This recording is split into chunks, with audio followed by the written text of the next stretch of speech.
इधर देखो बेटा। तो कंपनी का नाम क्या है इसका?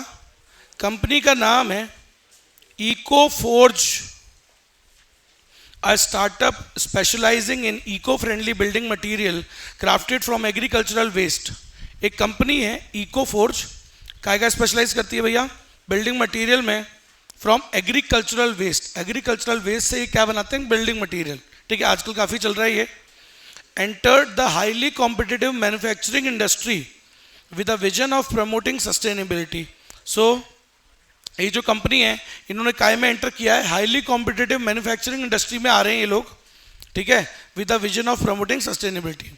Despite its innovative approach the company faced significant challenges as a new entrant. जबकि इसकी खुद की कैसी अप्रोच है? इनोवेटिव अप्रोच है ना, फिर भी इसको काफी चैलेंजेस फेस करने पड़े एज अ न्यू एंट्रेंट। याद करो, पांचों चैप्टर्स का मिक्स है इसमें। एक केस स्टडी जो आती है, पांचों चैप्टर्स के क्वेश्चन होते हैं इसमें। तो हर एक लाइन पे दिमाग लगाओ कि कौन सा टॉपिक हो सकता है, कौन सा क्या हो सकता है।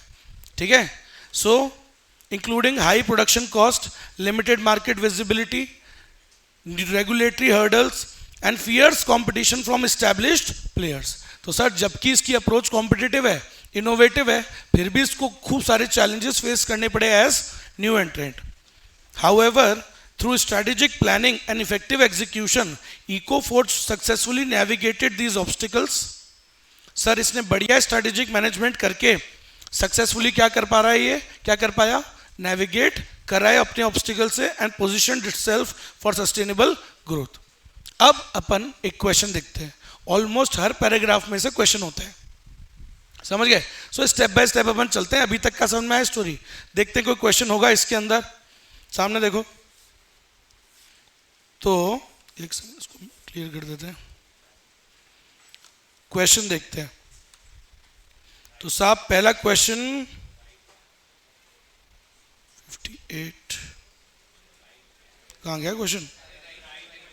अच्छा, इधर घुस गया क्या? यार तुम नई टेक्नोलॉजी में जा रहे हो, मेरे को तो पता ही नहीं है। अच्छा, वो करा था जो तुमने? अच्छा, ओके, मुझे नहीं पता था। हाँ भाई, SBU model adopted by EcoForge is an example of strategic decision making at which level? Question पढ़ लिया आपने, है ना? एक दो क्वेश्चन पढ़ लो, फिर अपन उसको पैराग्राफ को पढ़ेंगे, आंसर ढूंढेंगे उसका। पहला क्वेश्चन देख लिया। पहले क्वेश्चन में पूछ रहा है कौन से लेवल पे SBU model adopted by EcoForge is an example of strategic decision making eight which level. मतलब स्ट्रेटेजिक डिसीजन मेकिंग हुई है कौन से लेवल पर, तो हम ये ढूंढेंगे। दूसरा क्या कह रहा है? EcoForge's strategy of appealing to environmental conscious builders and developers by emphasizing its eco-friendly material is an example of which type of generic strategy?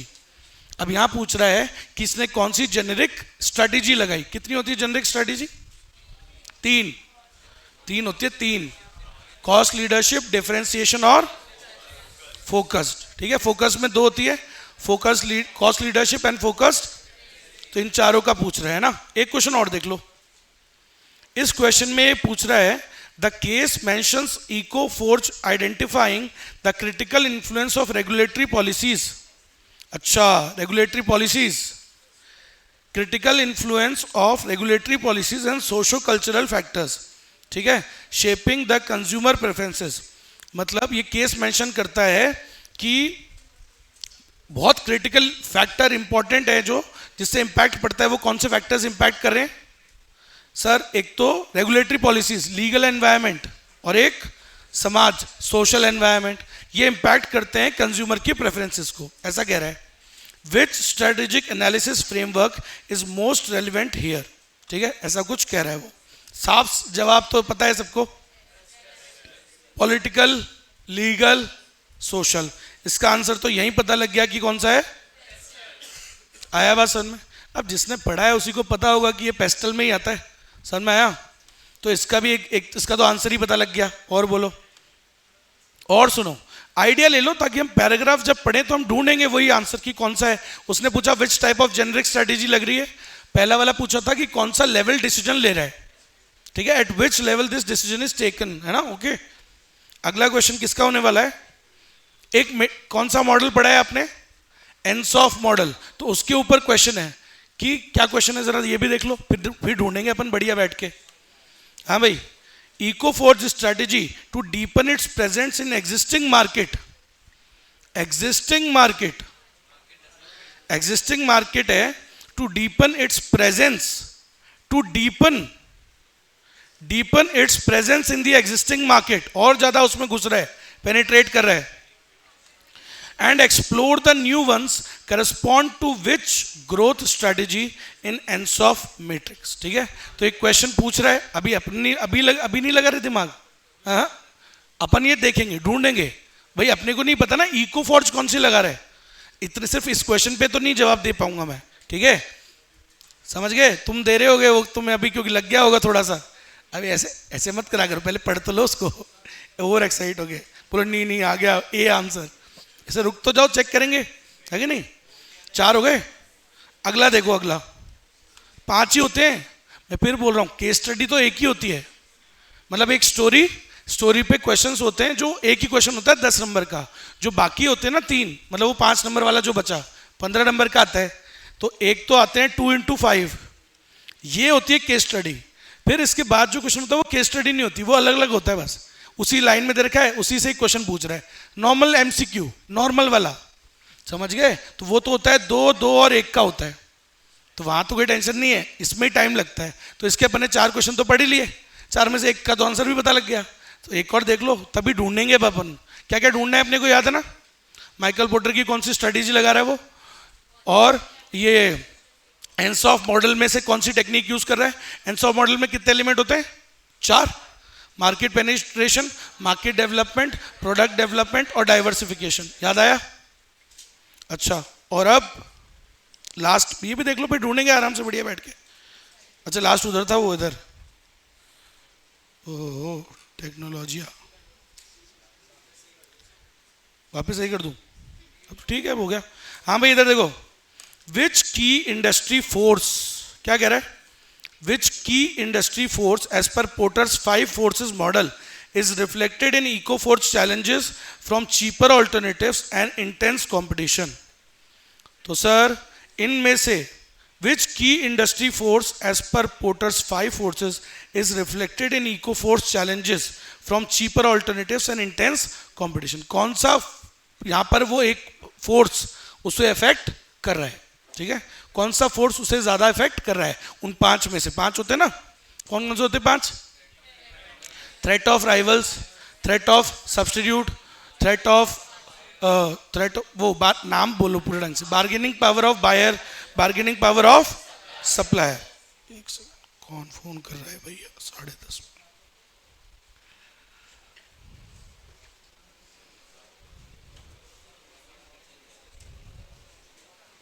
हाँ भाई, लो देखो भाई, तो समझ गए 5, bargaining power of buyer, bargaining power of supplier, threat of rivals, rivalry, और एक क्या था, एक आपका वो था ना,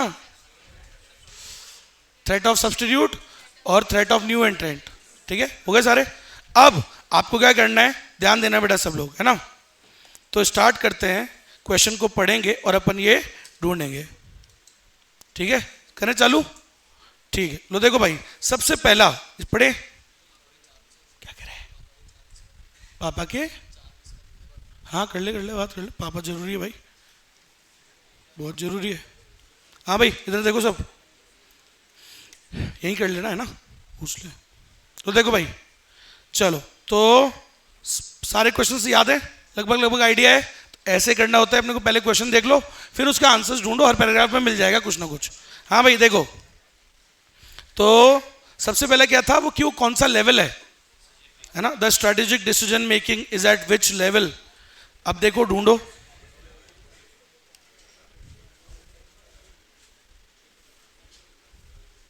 with a vision of promoting sustainability, इसमें तो है नहीं ये वाला answer, however through strategic planning and effective execution.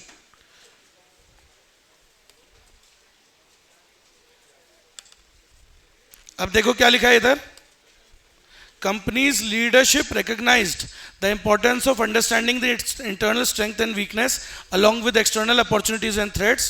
This analysis revealed Ecoforge core advantage in sustainability and innovation. Sir इन्होंने क्या किया, अरे कंपनी के लीडरशिप ने रिकॉग्नाइज किया कि इनको क्या करना चाहिए, स्वॉट एनालिसिस करना चाहिए, और इन्होंने किया भी। अरे क्या हो गया यार, बात नहीं। तो स्वॉट एनालिसिस कर लिया, उससे इनको क्या पता लगा, देखो दिस एनालिसिस रिवील्ड कि इनकी स्ट्रेंथ क्या है, स्ट्रेंथ है इनकी सस्टेनेबिलिटी और इनोवेशन, ठीक है। कॉन्ट्रास्टेड विद स्केलेबिलिटी इश्यूज, इनके वो क्या है, weakness, scalability issues, market pressure from cheaper alternatives, cheaper alternatives, threat of substitute, cheaper alternatives, समझ गए। Additionally market analysis uncovered the potential of urban housing projects such as an opportunity while intense competition posed a significant threat। ठीक है, तो इसमें आपको एक answer तो मिल गया होगा, कौन सा वाला, ये दिख रहा है कि ये इधर कह रहा है, ठीक है। स्ट्रेंथ क्या है पता लगी क्या आपको, है ना, स्केलेबिलिटी इश्यूज हैं इसके। अब देखो भाई अगला पैराग्राफ देखते हैं, इसमें भी कोई आंसर मिलेगा अपने को, है ना, चेक करते हैं, लास्ट में एक साथ कर लेंगे सारे। हाँ भाई, Eco Forge company leadership focused on creating unique value propositions by emphasising its eco friendly material. This differentiation helped the company appeal to environmental conscious builders and developers to expand its market reach. EcoForge adopted strategies to deepen its presence in the existing markets, explore the new ones. Sir, उसमें अंदर जाना है and explore new also, है ना। देखो, concurrently it analyzed the industry's landscape and identified the critical influence of regulatory policies and social factors shaping the, ठीक है। तो सर इससे भी अपने को क्या आइडिया लग गया, एक तो थोड़ा डिफरेंशिएशन स्ट्रेटजी यूज कर रही है, और लिखा है ना यूनिक वैल्यू प्रोपोजिशन, और डिफरेंशिएशन दे रहा है, इको फ्रेंडली मटेरियल यूज कर रहा है, ठीक है, और रेगुलेटरी पॉलिसीज और इसका भी प्रभाव पड़ रहा है। तो इसमें भी कहीं ना कहीं एक आंसर छुपा हुआ है आपका, ठीक है। तो यहां पर भी सर आपका एक आंसर छुपा हुआ है इसमें, है ना। अब देखो एक और देखो, एक और पैराग्राफ पढ़ेंगे इसका। अब आ गया पहला का आंसर। देखो, internally EcoForge implemented structural and cultural changes enhancing its operational efficiency and responsiveness by adopting a SBU model. कौन सा मॉडल अडॉप्ट किया उसने, 2 नंबर का आंसर तो वहीं दे रखा है, आप बताओ कौन सा मॉडल अडॉप्ट किया, एसबीयू मॉडल। अब आगे देखो, ठीक है, आगे बढ़ते हैं। The company streamlined its decision-making process, allowing each product line to adapt quickly to market demand. ठीक है, recognizing the need of collaborative leadership, EcoForge CEO, sir, recognizing the need of collaborative leadership, उसको भी realise हुआ कि यार collaborate करना चाहिए, अपने को जरूरत है कोलैबोरेट करने की। तो जो EcoForge का CEO है miss Aarti Mehra, invested in leadership training programs for senior managers। Okay, उसने क्या किया कि यार एक सीनियर मैनेजर्स के लिए एक लीडरशिप प्रोग्राम लगाया उसने, ठीक है, उनकी ट्रेनिंग के लिए। किसकी ट्रेनिंग के लिए, अरे वो बात नहीं, किसकी ट्रेनिंग के लिए, सीनियर्स की। This shifted the company's culture from hierarchical to team driven.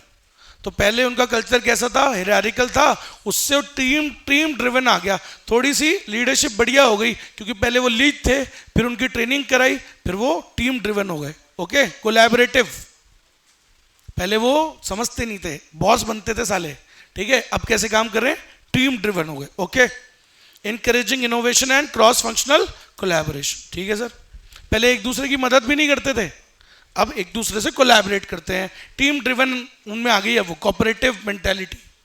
ठीक है, और सुनो, इसमें भी एक आंसर मिल गया, कौन सा, एसबीयू मॉडल वाला मिल गया था आपको आंसर, है ना। अब और सुनो, चले हो गए क्या सारे क्वेश्चंस, ऑलमोस्ट, चेक करें, यह बच गया पैराग्राफ, 1 मिनट रुक जाओ।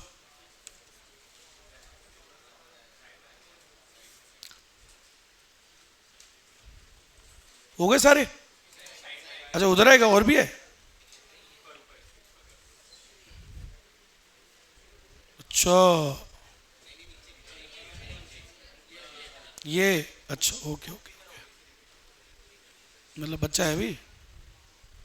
रुको तो फिर तो उधर से पढ़ना पड़ेगा, लास्ट पैराग्राफ इंपॉर्टेंट है मतलब। हाँ भाई क्या लिखा है? To enhance its competitiveness EcoForge optimize its production. Sir इन्होंने अपनी कॉम्पिटिटिवनेस बढ़िया करने के लिए क्या किया है?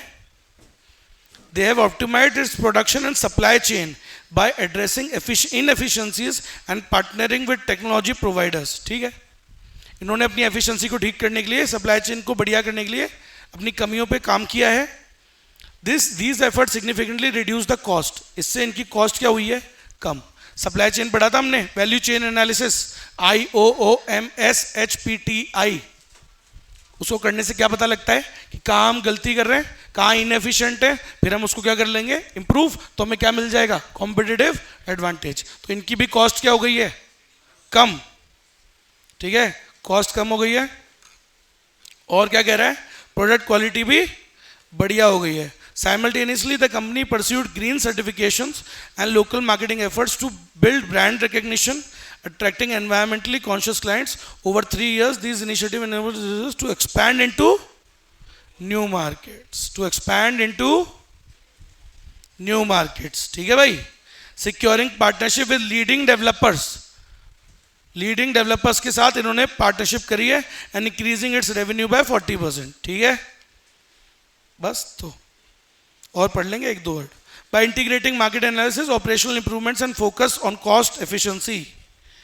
ठीक है सर,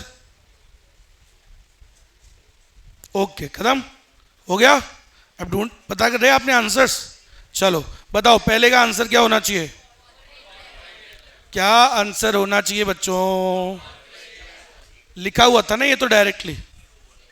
ठीक है, SBU model adopted by Ecoforge is an example of strategic decision making at corporate level। Sir CEO Miss Aarti Mehra क्या लगाया उसने? ट्रेनिंग प्रोग्राम किसके लिए? Collaborative leadership for senior manager. कौन हुए? पहला लेवल होता है कॉर्पोरेट लेवल, याद आ गया? फर्स्ट लेवल में कौन कौन आते हैं कॉर्पोरेट लेवल में? CEO, senior managers, top management जितना भी होता है वो सब इसमें आता है। चैप्टर नंबर 1, 3 लेवल्स होते हैं, वहां पे टॉपिक कॉर्पोरेट लेवल। ठीक है, अगला आंसर। सर कौन सी स्ट्रेटेजी लग रही है? पढ़ो ढंग से। EcoForge of appealing to environmental conscious builders, emphasise eco friendly material. कौन सी स्ट्रेटेजी लगाई इन्होंने? डिफरेंशिएशन। सारे इन डिफरेंशिएशन के थे,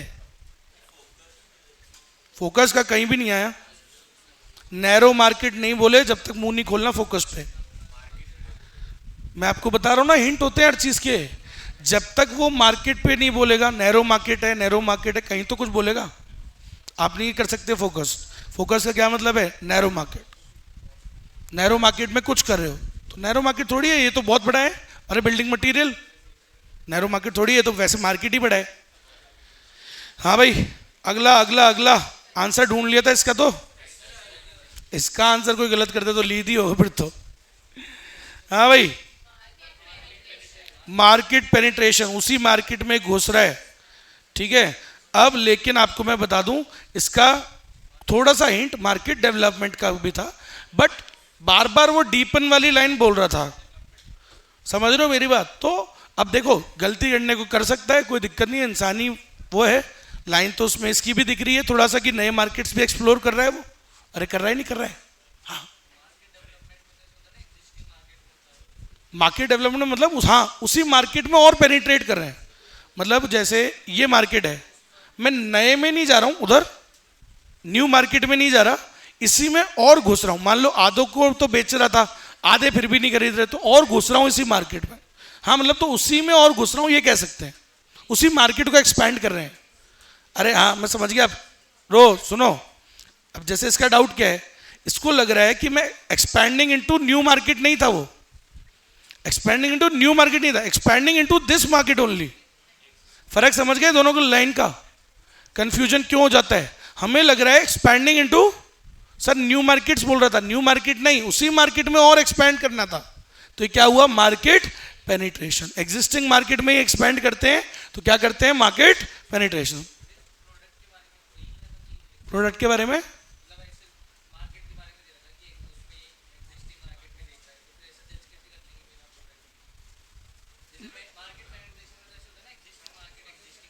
सेम सेम प्रोडक्ट, तो प्रोडक्ट सेम ही है इनका भी उसी को इंप्रूव कर रहे हैं, सेम प्रोडक्ट को ही सेम प्रोडक्ट में ही और अंदर जा रहे हैं, है ना। तो इसका क्या हो जाएगा, मार्केट पेनिट्रेशन। देखो एक जगह तो आपको आके थोड़ा कॉन्फिडेंस से टिक मारना ही पड़ेगा, नहीं तो अपन तो ज़्यादा अंदर घुस जाएंगे फिर। वर्ड तो उसका भी था थोड़ा बहुत ऐसे मिल जाता है, लेकिन हाँ अपने को बिगर पिक्चर पे देख के टिक मारना है। हाँ भाई अगला, एक ही बचा है क्या, कहाँ गया यार। हाँ भाई कौन सा लग रहा है, threat of new entrants, bargaining power of supplier, bargaining power of buyers, threat of substitute. और किसी के हिंट नहीं लग रहे क्या आपको है। तो कंपटीशन किससे आ रहा था, चीपर ऑल्टरनेटिव से ही तो आ रहा था, है ना। कंपटीशन तो चीपर, एक बार और चेक कर लो जब एग्जाम में टाइम हो तो भाई क्रॉस, अगर टाइम हो तो देख लेना वापस एक बार पैराग्राफ कि कहीं अपन कोई गलती तो नहीं कर रहे। चेक करने में क्या जाता है, यही था ना। और कौन सा क्वेश्चन है, यही वाला था, ऊपर भी था क्या कहीं पे।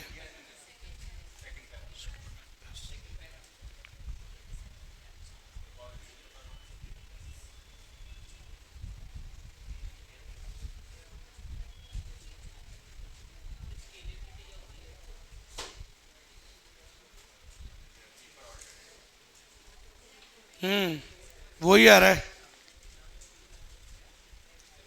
अरे ऐसे समझो, जब उसने स्वॉट एनालिसिस किया तो स्वॉट में क्या होता है, strength, weakness, opportunity, threat. Threat कितने होते हैं, बहुत सारे। तो थ्रेट का एनालिसिस किया तो एक थ्रेट मिला उसको ज्यादा, कौन सा, market pressure from cheaper alternatives. ठीक है, सो ठीक है। और कुछ लग रहा है क्या, अरे वो बातें नहीं, मैं अरे गोबरों ली दो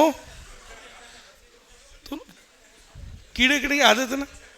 अभी वो मिर्ची वाला फिर मैं कुछ अभी आंख में लगा दूं तेरे, तो पढ़ ले, इधर पढ़ा रहा हूं। ए यार मतलब लड़का लड़का छेड़ रहे हो एक दूसरे को, शर्म तो करो थोड़ी, इस उम्र में ये हरकत है। हाँ भाई इधर देखो,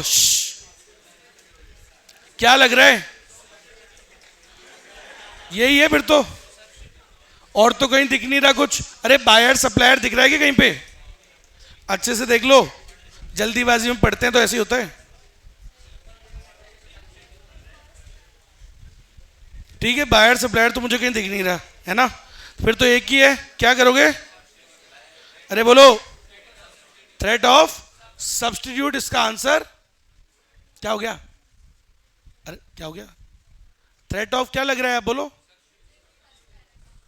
फर्स्ट पैराग्राफ में आपको थ्रेट ऑफ न्यू एंट्रेंट लग रहा है, लेकिन उसके आगे एक हिंट है, क्या हिंट है, थ्रेट ऑफ न्यू एंट्रेंट्स। आवाज नहीं आ रही क्या, hello. Threat of new entrants को तो उसने ठीक कर लिया ना, by doing strategic management and planning.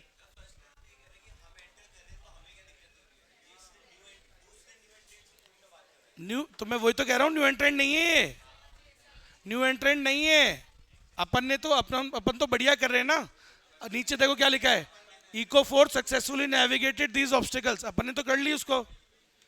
तो क्या करेंगे, अरे थ्रेट ऑफ, तो क्या आंसर हुआ इसका, अभी चेक भी करेंगे आंसर्स, थ्रेट ऑफ सब्स्टिट्यूट। तो अपन ने क्या किया, एक बार लिखना, अरे लिखो एक बार कौन कौन से ऑप्शंस करे थे अभी अपन ने।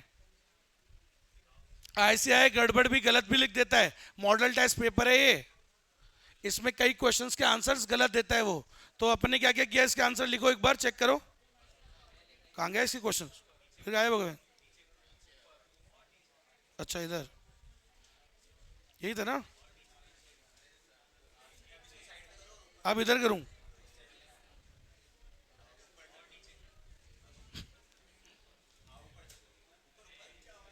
ऊपर क्या होता है, नीचे ये होता है।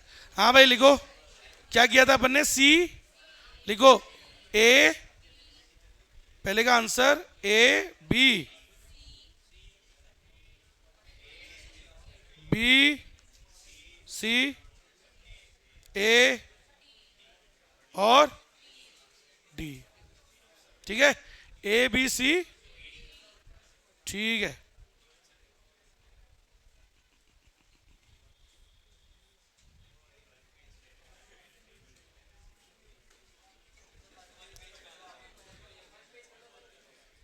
अरे वो तो मैं कर दूंगा, मैं तो वो देख रहा हूं, अभी भी कोई हिंट हो कुछ?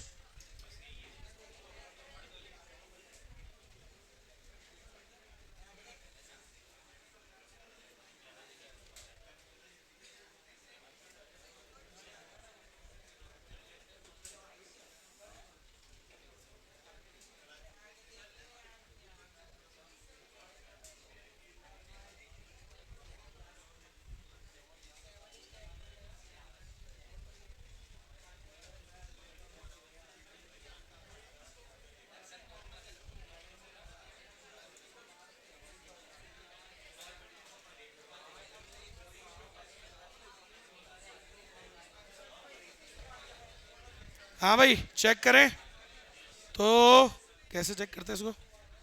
नीचे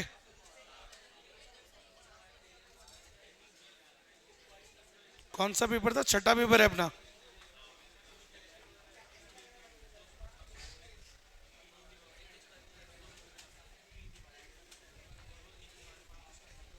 छठा यही ना? अब देखो, ओए बातें नहीं, पहले का आंसर क्या है? ए बी सी, बी और सही किया है क्या? फोर्थ है ना, फोर्थ का है बी। अपन ने क्या किया है? 60 है ना पेपर।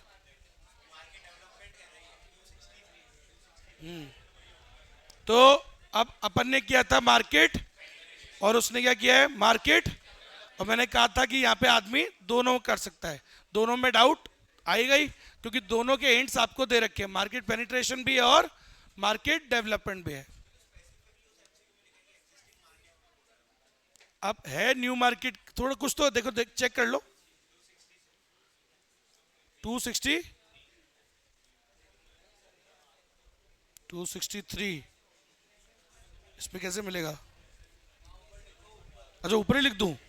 ऊपर कहाँ पे लिख दूं? हाँ ये इस पे लिख दूं ऐसे, 260,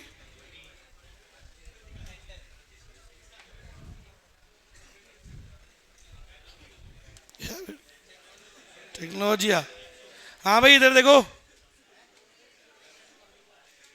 ढूंढो ढूंढो हिंट, ढूंढो हिंट। फोर्थ क्वेश्चन क्या था? यही था। हाँ तो इसने बी किया है। अब देखो, रुको मैं ढूंढ के देता हूं। इसके ऊपर में ना,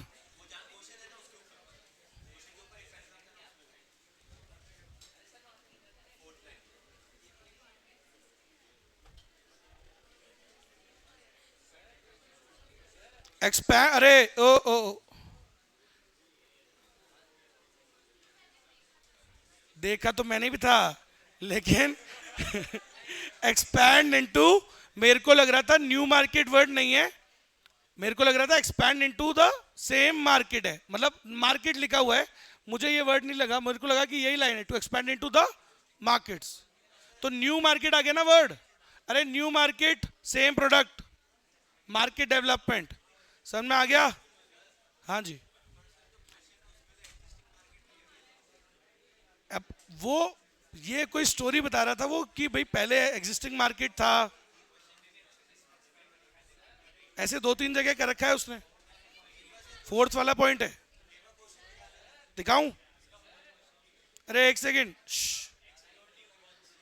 to deepen its presence in existing market and explore the new ones. तो वहां पे भी कह रखा था न्यू वंस। तो अरे फिर ऐसे समझ लो, 60-40 भी कर लो, ज्यादा आपको किसका लग रहा है? तो मार्केट, नहीं नहीं 60-40 करोगे तो ठीक है, जहां थोड़ा बहुत लग रहा है।